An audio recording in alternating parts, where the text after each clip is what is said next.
नमस्कार, first India news में आपका स्वागत है और मैं हूं आयुषी विजयवर्गीय आपके साथ। रूस और यूक्रेन की लड़ाई में अब डिप्लोमेसी भी होने लगी है। चीन, तुर्की समेत कई देशों ने मध्यस्थता की पेशकश की है, तो रूस के राष्ट्रपति व्लादिमीर पुतिन ने यूक्रेन से रूस की शर्तें मान लेने पर ही युद्ध विराम करने की बात कही है। इधर पीएम मोदी ने यूक्रेन और रूस के राष्ट्रपति से बारी बारी से बात की। पीएम ने बातचीत पर खुशी जताई तो अपने नागरिकों को सुरक्षित निकालने पर जोर दिया। उधर युद्ध के साइड इफेक्ट दुनिया पर नजर आ रहे हैं और कई देशों के शेयर बाजारों में गिरावट का दौर जारी है। इधर क्रूड ऑयल के बढ़ते दाम लोगों को डरा रहे हैं। जाहिर है कि युद्ध सिर्फ रूस और यूक्रेन के बीच नहीं बल्कि ग्लोबल वॉर है, जिसमें दुनिया की हार नजर आ रही है।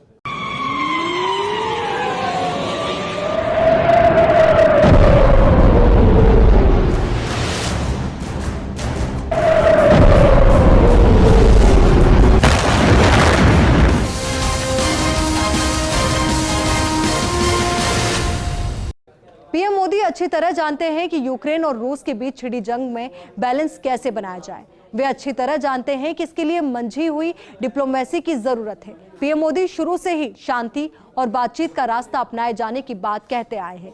एक बार फिर प्रधानमंत्री मोदी ने रूस और यूक्रेन के राष्ट्रपति से बात की। युद्ध के बीच अब कूटनीतिक रास्ते निकालने की कोशिशें की जा रही है और रूस और यूक्रेन के बीच भी तीसरे दौर की बात हुई है। ऐसे में दुनिया चाहती है कि जल्द ही कोई समाधान निकले जिससे गिरते बाजार और भयंकर महंगाई की समस्या पर अंकुश लगे। ये रिपोर्ट देखिए।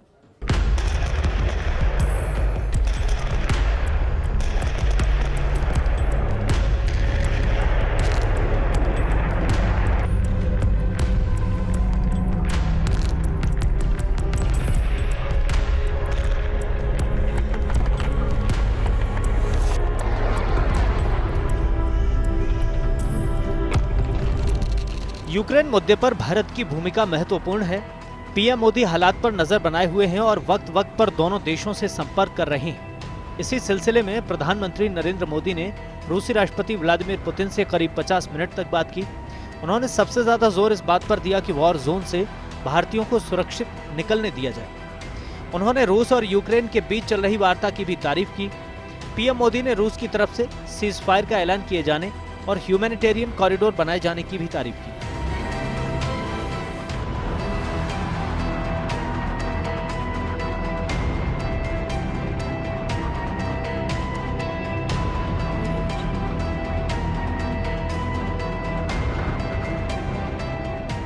इससे पहले पीएम मोदी ने यूक्रेनी राष्ट्रपति वोलोडिमीर जेलेंस्की से करीब 35 मिनट बात की।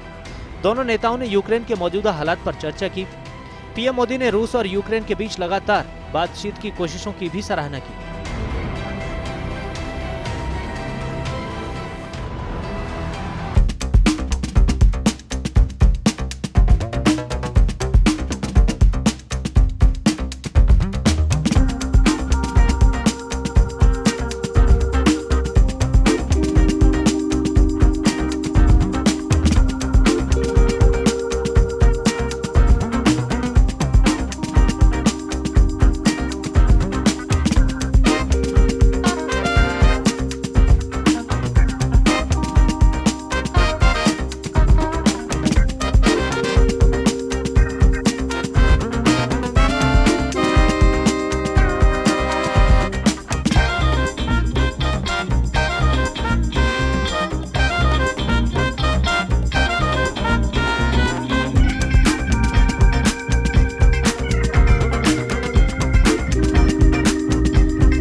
दोषपूर्ण व्याख्या पर आधारित है।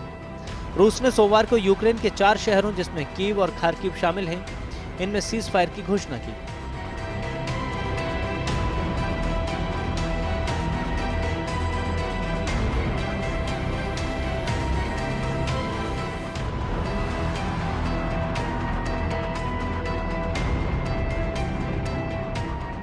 रूस पर पश्चिमी देश लगातार प्रतिबंध लगा रहे हैं। कई कंपनियों ने रूस में अपना कारोबार बंद कर दिया है।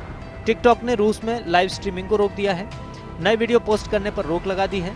ओटीटी प्लेटफॉर्म नेटफ्लिक्स ने रूस में अपनी सेवाएं बंद कर दी हैं, तो अमेरिकन एक्सप्रेस ने रूस और बेलारूस में, नेटफ्लिक्स ने रूस में अपनी सेवा को निलंबित कर दिया है।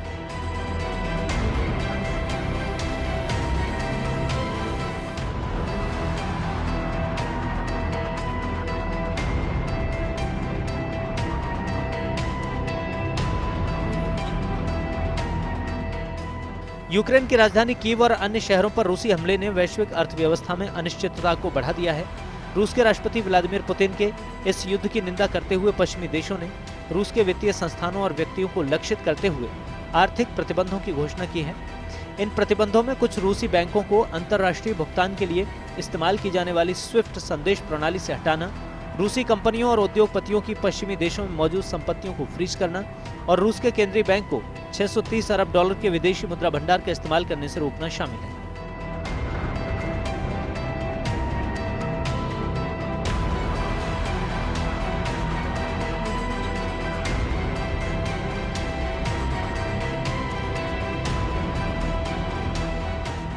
लिथुआनिया के राष्ट्रपति गीतानास नौसेदा ने सोमवार को वाशिंगटन के शीर्ष राजनयिक एंटनी ब्लिंकन को चेतावनी दी कि यूक्रेन में रूस की आक्रामकता को रोकने में विफलता वैश्विक संघर्ष को जन्म देगी।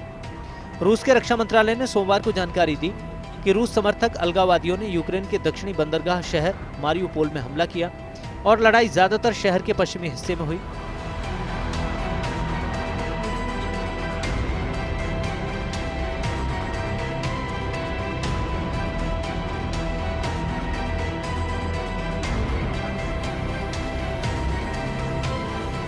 उधर चीन ने रूस यूक्रेन युद्ध पर एक ताजा बयान में कहा कि वो संघर्ष को खत्म करने के लिए दोनों देशों के बीच मध्यस्थता करने को तैयार है। चीनी विदेश मंत्री ने कहा कि बीजिंग यूक्रेन संकट पर जरूरी मध्यस्थता को तैयार है, तो मध्यस्थता के लिए तुर्की भी सामने आया है। अब देखना होगा कि ये वैश्विक लड़ाई जो हथियारों से यूक्रेन के मैदान में लड़ी जा रही है और डिप्लोमेसी से हर देश हर मंच पर लड़ रहा है, इसका अंत क्या होगा। Bureau report, first India news.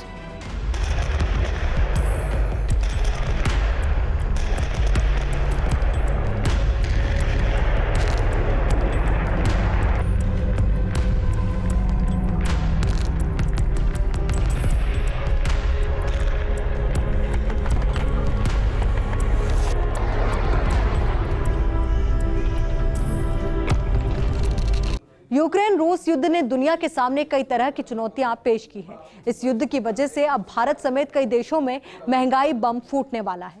अंतर्राष्ट्रीय बाजार में कच्चे तेल की कीमतों में तेजी से बढ़ोतरी हो रही है। क्रूड ऑयल $120 प्रति बैरल के ऐतिहासिक स्तर पर जा पहुंचा है। ऐसे में पेट्रोल डीजल की कीमतों में तेजी से बढ़ोतरी होगी, जिसका असर आने वाले वक्त में रोजमर्रा के जरूरी सामान की कीमतों पर पड़ेगा। इधर भारत के सामने एक और समस्या आ खड़ी हुई है और ये समस्या है अमेरिका से संभावित प्रतिबंधों की। असल में भारत ने यूएन में रूस का खुलकर विरोध नहीं किया है। ऐसे में कई पश्चिमी देश भारत के रुख पर सवाल उठा चुके हैं। अब आने वाले वक्त में अगर अमेरिका रूस से S-400 की डील के खिलाफ प्रतिबंध लगाता है तो आने वाले वक्त में भारत की मुश्किलें बढ़ जाएंगी। आइए शुरू करते हैं प्रोग्राम महंगे दिन आने वाले हैं। रूस और यूक्रेन के बीच युद्ध का असर भारत पर पड़ने वाला है। अंतर्राष्ट्रीय बाजार में क्रूड ऑयल की कीमतें आसमान छूने लगी हैं। कच्चा तेल $120 पर बैरल जा पहुंचा है। जाहिर है कि ये आने वाले वक्त में भारतीय बाजार में पेट्रोलियम पदार्थों की कीमतें तेजी से बढ़ेंगी। हालिया कीमतें तब की हैं जब क्रूड ऑयल $83 पर बैरल के हिसाब से बिक रहा था। माना जा रहा है कि यूपी समेत 5 राज्यों के चुनाव के मद्देनजर सरकार ने तेल की कीमतें नहीं बढ़ने दी हैं, लेकिन चुनाव होते ही कीमतें आसमान छू जाएंगी। तो इसका मतलब है कि क्या महंगे दिन आने वाले हैं। घरेलू बाजार पर पड़ेगा क्रूड ऑयल की कीमतों का असर। पेट्रोल और डीजल की कीमतों में आएगा भारी उछाल। ट्रांसपोर्ट महंगा होने की वजह से रोजमर्रा की जरूरतों में तेजी आएगी। पहले से महंगाई से जनता परेशान है। रूस और यूक्रेन में जारी भीषण युद्ध के बीच दुनिया भर पर इसका असर होने लगा है। एक और क्रूड ऑयल की आसमान छूती कीमतें भारत समेत दुनिया को डरा रही हैं, तो दूसरी ओर भारत के लिए एक और मुश्किल आ खड़ी हुई है। ये मुश्किल रूसी मिसाइल डिफेंस सिस्टम S-400 को लेकर है। असल में इस तरह के कयास लगाए जा रहे हैं कि भारत द्वारा रूस से इस डिफेंस सिस्टम को खरीदने पर अमेरिका भारत पर प्रतिबंध लगा सकता है। हालांकि अमेरिका अब तक भारत पर प्रतिबंधों की बात से बचता आ रहा है। इसके पीछे की वजह है हिंद प्रशांत क्षेत्र में अमेरिकी रणनीति, जिसका एक अहम साझेदार है भारत। लेकिन दुनिया भर में रूस के खिलाफ बने माहौल के बाद बाइडेन प्रशासन पर यह दबाव जरूर बनेगा कि वो रूस से इस रणनीतिक हथियार को खरीदने के लिए भारत को प्रतिबंधित करें।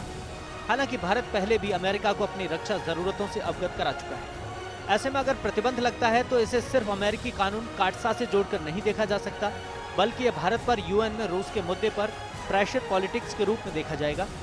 अब सवाल ये उठता है कि भारत और रूस की डील पुरानी है, भारत को एक सिस्टम की डिलीवरी हो चुकी है। ऐसे में इन प्रतिबंधों की बात कहां से आई? असल में यूएन में रूस के खिलाफ प्रस्ताव पर भारत ने वोटिंग में हिस्सा नहीं लिया। इस पर अमेरिकी सांसदों ने सवाल उठाए। अमेरिकी सांसदों की तरफ से भारत की आलोचना की गई। इसके बाद अमेरिका के डिप्लोमेट डोनाल्ड लू की एक टिप्पणी आई। लू ने कहा कि बाइडेन प्रशासन अब इस बारे में विचार कर रहा है कि रूस से S-400 डिफेंस सिस्टम खरीद को लेकर भारत पर प्रतिबंध को लेकर क्या फैसला किया जाए। अमेरिकी राष्ट्रपति जो बाइडेन का प्रशासन अब इस बारे में विचार कर रहा है कि S-400 मिसाइल डिफेंस सिस्टम खरीदने को लेकर अमेरिका के काटसा नियमों के अंतर्गत भारत को प्रतिबंधित किया जाए या नहीं। अब सवाल यह है कि काटसा है क्या? तो अमेरिका के लिए खतरा बने देशों पर प्रतिबंध लगाने का ये कानून है। 2 अगस्त 2017 को यूएस प्रेसिडेंट ने काटसा पर हस्ताक्षर किए। रूस, नॉर्थ कोरिया और ईरान पर नए प्रतिबंध लगाए गए। अमेरिका की विदेश नीति या उसके सुरक्षा हितों को सर्वोपरि रखा गया। प्रतिबंधित देशों के साथ बड़े सौदे करने वाले देशों पर भी प्रतिबंध लगाया जाएगा। यूएस की वित्तीय संस्थाओं से कर्ज पर रोक लग जाती है। यूएस एक्सपोर्ट इंपोर्ट बैंक भी प्रतिबंध लगा देता है। इस बीच मई के महीने में क्वाड शिखर सम्मेलन का आयोजन होने जा रहा है। इसमें चारों सदस्य देशों के शीर्ष नेता हिस्सा लेंगे। अब सवाल यह है कि क्या भारत पर दबाव की अमेरिकी रणनीति काम करेगी? क्या यूएस के लिए भारत पर प्रतिबंध लगाना इतना आसान होगा? यूएस ने अगर प्रतिबंध लगा दिए तो दोनों देशों के रिश्तों पर क्या असर होगा, और प्रतिबंध लगे तो क्वाड का क्या भविष्य होगा? ये सवाल इसलिए भी जरूरी है कि क्वाड देशों का शिखर सम्मेलन आयोजित होना है, जिसमें प्रधानमंत्री नरेंद्र मोदी, अमेरिकी राष्ट्रपति जो बाइडेन, ऑस्ट्रेलिया के पीएम स्कॉट मॉरिसन और जापान के पीएम फूमियो किशिदा शामिल होंगे। जाहिर है कि यूक्रेन संकट के मद्देनजर इस सम्मेलन पर दुनिया की निगाहें रहेंगी, क्योंकि ग्रुप के बाकी 3 सदस्यों का रुख रूस विरोधी है, जबकि भारत का अभी तक रवैया तटस्थ ही रहा है। Bureau report, post India news. यहां रुकेंगे एक छोटे से ब्रेक के लिए, जल्द हाजिर होंगे।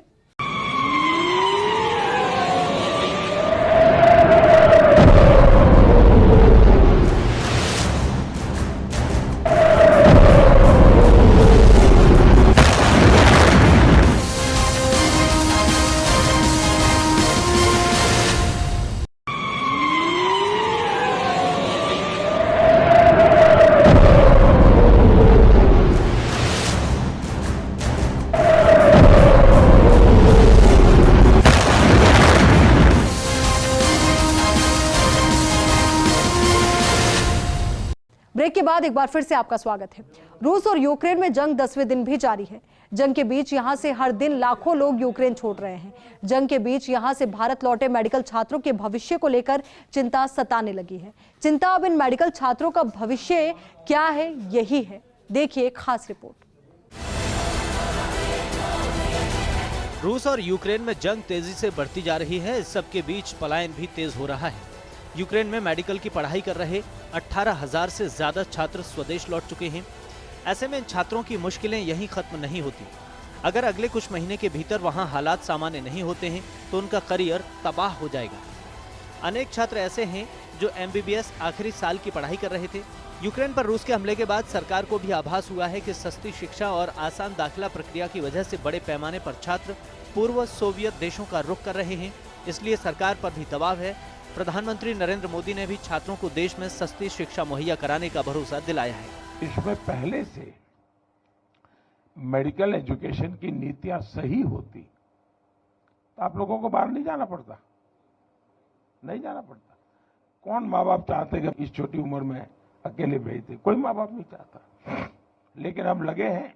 देखिए, पहले करीब 300-400 के बीच में हमारे यहाँ मेडिकल कॉलेज थी। अब हम करीब 700 तक पहुंच गए हैं। हर जिले में मेडिकल कॉलेज कर रहे हैं। पहले हमारे देश में कोई 80-90 हजार के बीच में सीटें थी। अब पिछले 5 साल में हम इसको 1.5 लाख तक पहुंचा दिया है। यूपी में भी नए 2100 विद्यार्थियों के लिए सीटें बनाई हैं। यहाँ प्राइवेट मेडिकल कॉलेज भी करीब डबल हो रही है। और मेरी कोशिश है कि हर जिले में मेडिकल कॉलेज हो। जिस प्रकार की कोशिश हम कर रहे हैं, तो शायद 10 साल के भीतर पिछले 70 साल में जितने डॉक्टर बने हैं, उतने नए 10 साल में बन जाएंगे। अब सवाल यह है कि इन छात्रों की आगे की पढ़ाई कैसे होगी? युद्ध लंबा खिंचा तो सरकार के पास विकल्प क्या होंगे? 18,000 छात्रों को समायोजित करना होगा। भारत में प्रैक्टिस के लिए पेपर देना होगा। सस्ती शिक्षा और आसान दाखिला प्रक्रिया विदेशों में रुक करने की वजह है। सरकार पर भी प्रक्रिया में सुधार का दबाव है। भारत में हर साल लाखों छात्र नीट की परीक्षा देते हैं। इसमें से कई कट ऑफ लिस्ट में आ जाते हैं, लेकिन उन्हें सरकारी मेडिकल कॉलेज में जगह नहीं मिलती। ऐसे छात्रों को डॉक्टर बनने का सपना पूरा करने के लिए निजी मेडिकल कॉलेज में 1 करोड़ रुपए से ज्यादा की फीस चुकानी पड़ती है। लेकिन हर कोई इतनी फीस अफोर्ड करने में सक्षम नहीं है। यही वजह है कि बड़ी संख्या में भारतीय छात्र डॉक्टर बनने के लिए विदेशों का रुख कर रहे हैं। भारत में एडमिशन के लिए नीट एंट्रेंस एग्जाम होता है। देश में प्राइवेट कॉलेजों में और डीम्ड यूनिवर्सिटीज में 60,000 सीटें हैं। सालाना 18 लाख से 30 लाख रुपए तक फीस लेते हैं ये इंस्टीट्यूट्स। 5 साल के कोर्स के लिए 90 लाख से 1.5 करोड़ रुपए तक ये राशि होती है। कुछ जगहों पर भारी भरकम डोनेशन भी देना पड़ता है। यूक्रेन समेत कई देशों में इस तरह की न तो परीक्षा कराई जाती है और न ही इतनी भारी भरकम फीस ली जाती है। आंकड़ों के मुताबिक चीन में हर साल 23,000 भारतीय छात्र मेडिकल की पढ़ाई कर रहे हैं। यूक्रेन में 18,000, रूस में 16,500, फिलीपींस में 15,000, किर्गिस्तान में 10,000, जॉर्जिया में 7,500, बांग्लादेश में 5,200, कजाकिस्तान में 5,200, पोलैंड में 4,000, आर्मेनिया में 3,000 भारतीय छात्र मेडिकल की पढ़ाई कर रहे हैं। बहरहाल एक और सस्ती फीस विदेशों में जाने की एक वजह है, तो यूरोपीय देशों में नौकरी और प्रैक्टिस के लिए लाइसेंस भी बाहर जाने का एक बड़ा कारण है। भारत से हजारों छात्र विदेशों में पढ़ाई करते हैं। विदेशों में मेडिकल की पढ़ाई की सबसे बड़ी वजह है सस्ती फीस। भारत की तुलना में महज 50% पैसा खर्च होता है। यूक्रेन, रूस, किर्गिस्तान और कजाकिस्तान इन छात्रों का पसंदीदा ठिकाना है। यूक्रेन में पढ़ाई करने के बाद छात्रों के पास यूरोपियन देशों में प्रैक्टिस करने का मौका होता है। एक परीक्षा देकर यूके और यूनाइटेड स्टेट्स में भी नौकरी मिल जाती है। इस बीच विदेश से लौट रहे छात्रों को केंद्र सरकार ने बड़ी राहत दी है। विदेशों से लौटे वो छात्र जिन्होंने इंटर्नशिप पूरी नहीं की, वो अब भारत में ही अपनी इंटर्नशिप पूरी कर सकते हैं। इससे पहले इंडिया के बाहर से मेडिकल की पढ़ाई करने वाले छात्र छात्राओं को कोर्स के साथ साथ ट्रेनिंग और इंटर्नशिप भी करनी पड़ती थी। लेकिन सरकार ने यूक्रेन रूस युद्ध को देखते हुए कुछ बदलाव किए हैं। बदलाव के मुताबिक अब विदेशी मेडिकल स्नातक छात्र भारत में इंटर्नशिप पूरी कर सकते हैं। Bureau report, first India news. हमारे स्पेशल प्रोग्राम में फिलहाल के लिए इतना ही। देश और दुनिया से जुड़ी तमाम खबरों के लिए आप बने रहिए फर्स्ट इंडिया के साथ। नमस्कार।